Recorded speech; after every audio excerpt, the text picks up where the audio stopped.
Okay, well, good afternoon, everyone. I'm Dr. Tanya Braymeyer, and I'm actually the Department Chair for Nursing at APUS. I'm excited to welcome you to this afternoon session entitled Student Athlete Career Development Best Practices to Enhance Career Readiness. Dr. Sellers could not be with us today, but we have her teaching assistant, Marek Taskar, and I'm going to turn it over to you, Marek. Oh, one quick reminder. Please post any questions you may have in the chat or the Q&A box. And at the end, Marek will answer your questions. And if he cannot, he has shared Dr. Seller's email that you can move those questions on to her. So, all right, thank you. Hello, everyone. Thank you for joining us today. My name is Marek Tashkar, and I'm graduate teaching and research assistant at Troy University. Today, I'm presenting research conducted by Dr. Nicole Sellers, but unfortunately, as she cannot be present today due to her travel for teaching abroad in Vietnam. Today, I'm going to discuss the best practices to enhance career readiness for student athletes. As we navigate today's presentation, please keep in mind that our goal is not only to highlight the challenges, but also to open dialogue on potential collaborative solutions. Transition from being an athlete to professional is an important moment, and it deserves attention beyond just the playing field. College athlete identity. Collegiate student athletes face significant challenges managing their academic, personal, but also social and athletic roles. These pressures often extend beyond just managing time. They affect identity development and long-term career readiness. Studies conducted by Hessring and Navarro from 2016, but also Smith in 2023, show that these athletes have a stronger connection to their athletic identity, which can complicate their transition to post-sport career lives and careers. Also, please keep in mind that there was research conducted by NCAA, and significant percentage of NCAA Division I athletes report struggling to envision themselves outside of their sport. Truthfully, I was no different just a couple of years ago. This reflects how deeply athletic identity is ingrained and highlights the need for comprehensive career development and support. Another critical aspect impacting career readiness is academic clustering. This occurs when athletes are guided into certain degree programs, often by coaches, but also academic advisors, to ensure athletic eligibility. Some studies define this as over 25% of a team selecting the same major, which can hinder their career preparation and also limit alignment with their true interests and aspirations. Academic clustering has also long-term implications. Studies suggest that student athletes clustered in majors that do not align with their career readiness and interests are more likely to experience career dissatisfaction after they graduate. This underlies the importance of promoting diverse academic paths. Right now, let's talk about transition from athlete to an employee. This transition is significant challenge for everyone, but especially for student athletes. Many do not envision themselves beyond their athletic roles. They cannot even comprehend or even sometimes accept the fact that at some point it's going to happen. And this restricts their career development. Some studies emphasize that while dedication to athletics is commendable, it often comes as the expense of broader career planning and readiness. Interestingly enough, survey by NCAA says that only about 1.6% of college athletes go on to play professionally. With this finding, it just underlines why robust career readiness programs are essential, as the vast majority will need this transition into non-athletic careers later on. Right now, let's look at some keys. Ideally, all students should master each key. However, some of these keys are negatively impacted when we consider things like academic clustering. To give you an idea, example can be if student wants to enter into career such as finance, but has been clustered into something like interdisciplinary studies. This will not have the key content and knowledge that is absolutely necessary to achieve his career goals and also career readiness, right? The transition knowledge and the skills key is also of a concern when we are discussing the career readiness of a student athlete. Specifically, it comes down to components of career awareness and role and identity. As mentioned before, student athletes who have strong sense of their own athlete identity, which was usually developed at an early age, have a difficult time transitioning out of their role into the role of the employee.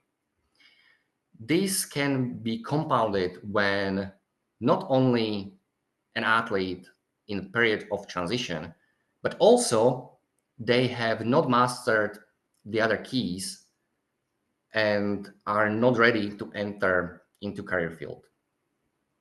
As it relates to career awareness, some student athletes have reported that they do not feel that the career programming in the institution that is offered to them is specific enough to help them find and understand possible careers. One of the examples that I can give you is building the resume. Building the resume is very helpful, but many times it's not specific. Additionally, many of career building resources come to undergrad student athletes at their senior year, which is great. The fact that it exists is great, but in senior year, it may be a little too late. This idea of career readiness has also seemingly been impacted, especially at Power 5 schools, by NIL related earnings. That means where student athletes are already making money, so their interest in career and career readiness programming drops. Right now, some suggestions. The first towards developing student athlete career readiness is major choice, obviously. When we think about career readiness and the keys needed, they all orbit this idea of major choice and how the content obtained during the program can facilitate both sector knowledge, but also feelings of self-efficiency or ability in a specific area. By making this a required option at the time of institution entry, we can hopefully start off at a place where the students' interests are being identified, received, understood, but also acted upon. Ideally, this should be done by third-party advisor to avoid any sort of influence from advisors who have loyalty to the athletic department. Another part is skill workshops. Educational opportunity that helps people to learn the skills, but also knowledge they can be successful at the workplace. This can include starting with the obvious, which is resume, cover letter, maybe later on internship preparation, networking, image, ethics, understanding transferable skills. But also technology can be utilized to cut down on the time and resources needed. Kick Resume and Indeed offer resume scanning. Big interview for interview preparation is a great thing. I've done it myself. These things often feel too general and not industry specifics for student athletes. So giving individual attention here is or should be more important. Another thing that we can talk about is mentorship program.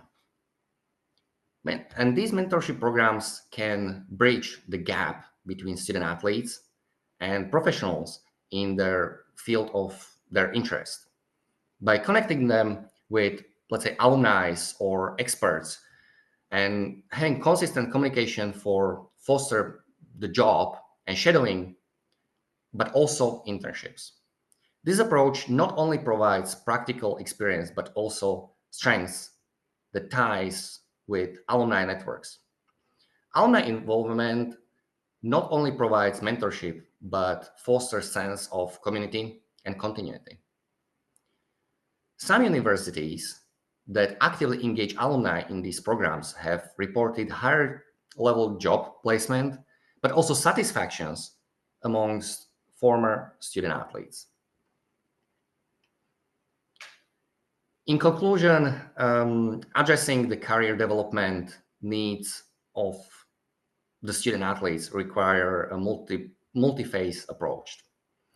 Implementing tailored counseling, mentorship programs, and skills development, even workshops, can significantly improve their career readiness.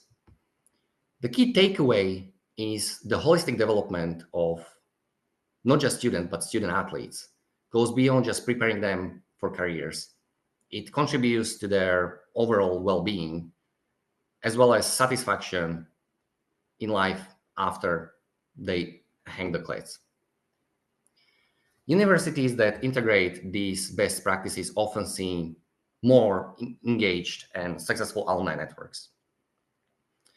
The question that I think that we all should consider is how can universities better implement these practices and assess their effectiveness to ensure student athlete success beyond the college.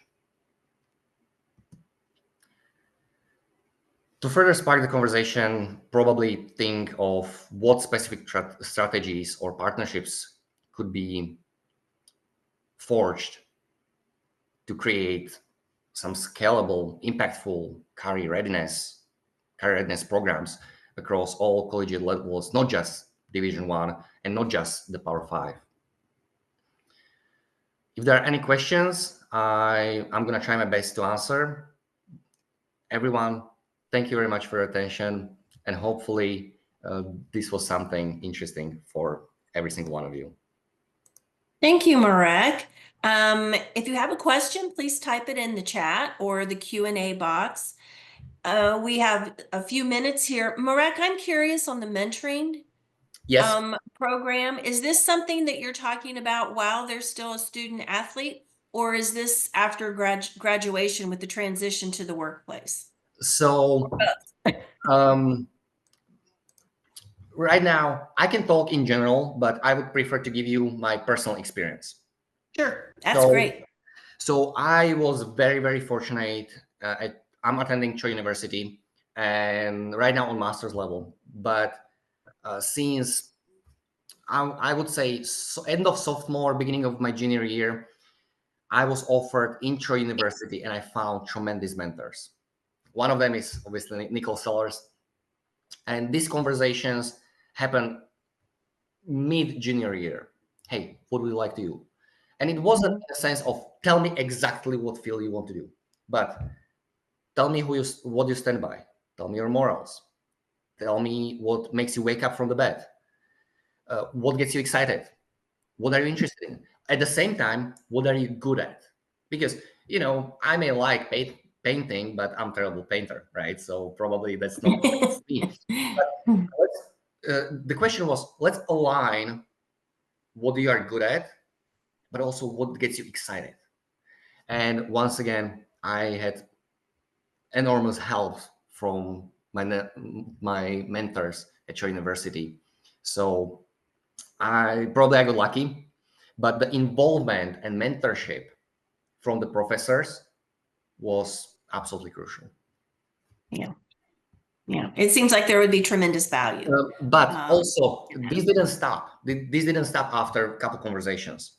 They Mhm. followed up through entire my senior year, and right now I'm second semester master student, and the mentorship over me, overseeing me, and constantly still asking me questions is there on basically weekly basis. Mhm. Great, great. Well, I don't see any other questions, Marek. I want to thank you for stepping in for Dr. Sellers since she had to travel during this time. He has been kind enough to share Dr. Sellers' email. It's in the chat. If you have any questions or you think of questions after the fact, please feel free to email her. Thank you for coming, and you'll get a little bit extra break between now and your next session, which starts at 2:40. Thank you, everyone. Thank you, everyone. Have a good day. Bye-bye.